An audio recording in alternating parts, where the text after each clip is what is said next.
Doctor, எனக்கு அடிக்கடி வயிற்று வலி மற்றும் வயிற்றுப்போக்கு ஏற்படுது. இதுக்காக நான் கூகுள்ல சர்ச் பண்ணி பார்த்தேன்.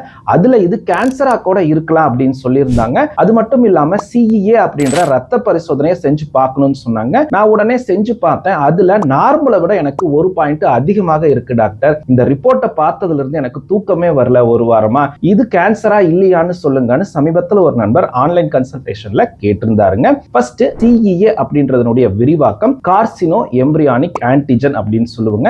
இது ஒரு வகையான புரோட்டீன். சாதாரணமாவே நம்ம ரத்தத்துல இது குறைந்த அளவுல இருக்குங்க. ஆனா ஒரு சில வகையான கேன்சர்கள்ல, குறிப்பா கோலோரெக்டல் கேன்சர்னு சொல்லக்கூடிய குடல் புற்று நோய்கள்ல இது ரத்தத்துல அதிகமாக இருக்குங்க. அதனால இதை ஒரு ஸ்கிரீனிங் டெஸ்டா இல்ல ஒரு டியூமர் மார்க்கரா நம்ம செக் பண்ணிக்கிட்டு இருக்குங்க.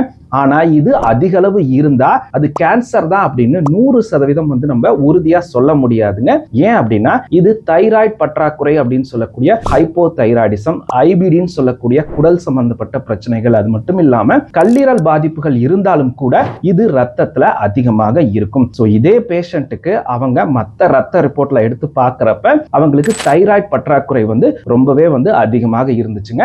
அதனாலதான் அவங்களுக்கு இந்த கார்சினோ எம்பிரியானிக் ஆன்டிஜன் அதிகமாக இருந்துச்சு. இவங்களுக்கு கேன்சர் இல்ல.